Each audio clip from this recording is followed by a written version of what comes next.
Welcome to my YouTube channel. So ഇന്ന് നമുക്ക് ബേൺസിലെ fluid calculation ഒന്ന് പഠിക്കാം. ഓക്കെ, സോ അതിനുവേണ്ടി നമ്മൾ യൂസ് ചെയ്യുന്ന ഫോമുലയാണ് പാർക്ക്ലാൻഡ് ഫോമുല. ഓക്കെ, സോ പാർക്ക്ലാൻഡ് ഫോമുല എന്ന് പറയുന്നത് that is 4 ml per kg into total body surface area in 24 hours ഈ ഒരു ഫോമുലയാണ് നമ്മൾ യൂസ് ചെയ്യുന്നത്. ഓക്കെ, 4 ml നമ്മൾ യൂഷ്വലി യൂസ് ചെയ്യുന്നത് RL ആണ് യൂസ് ചെയ്യുന്നത്.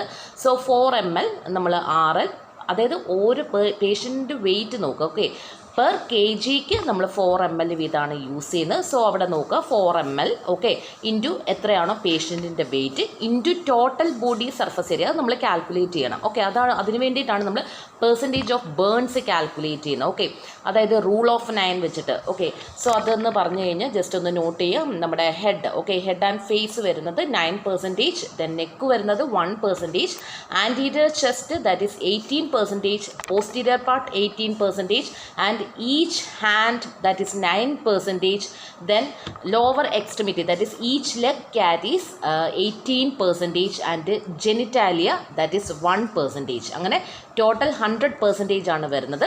സോ അക്കോർഡിംഗ് ടു ആ ഒരു ബോഡി സർഫസ് ഏരിയ നോക്കി നമ്മൾ ആ ഒരു ബേൺസ് എത്ര പെർസെൻറ്റേജ് ഉണ്ടെന്ന് നമ്മൾ കാൽക്കുലേറ്റ് ചെയ്യുന്നു. അത് വെച്ചിട്ട് പാർക്ക്ലാൻഡ് ഫോമുല അപ്ലൈ ചെയ്യുന്നു. So that is 4 ml into എത്രയാണോ പേഷ്യൻറ്റിൻ്റെ weight into total body surface area of the burns നമ്മൾ കാൽക്കുലേറ്റ് ചെയ്യുന്നു. അതാണ് 24 hours വേണ്ടത്. ഓക്കെ, 24 hours ഇത്രയും ഫ്ലൂയിഡാണ് ആവശ്യമുള്ളത്. അപ്പോൾ ഈ കിട്ടുന്ന ആൻസറിൻ്റെ half of that fluid first 8 hours നമ്മൾ പേഷ്യൻറ്റിലേക്ക് ഇൻഫ്യൂസ് ചെയ്യുന്നു.